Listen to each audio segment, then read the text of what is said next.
My name is Jim Posewitz, and I have been living, hunting, and fishing in Montana for well over a half century. The Lewis and Clark expedition described the wildlife resource that they found here as something that exceeded anything the eye of man had ever looked upon. These hills were covered with bison. There were elk, antelope, deer. The wildlife resource that once lived here went through a very dark period. They were killed for hides, tongues, and just for the sake of removing them from the landscape. We had reduced that resource to nothing but a pile of bones. And out of that darkness grew the hunter-conservationist movement. The hunters of America sought to end the commercial use of wildlife and began instilling a conservation ethic in our culture.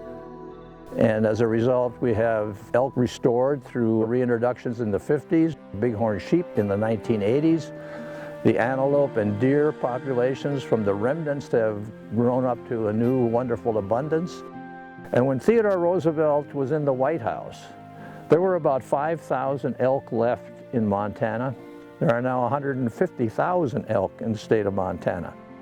The entire pyramid of wildlife that was once here is almost all back, but we're short one species: wild, free-ranging, huntable buffalo.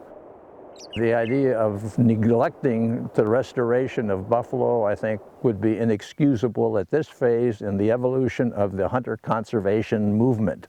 And there's probably no better site in North America than the C.M. Russell Wildlife Refuge to begin the restoration of wild buffalo.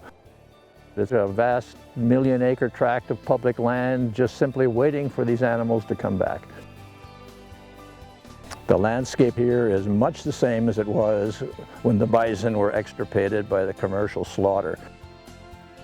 We have shown that we can restore elk, we can restore bighorn sheep, and the idea of adding bison to the list of species that can be hunted here as wild, free-ranging animals, this is an exceptional opportunity.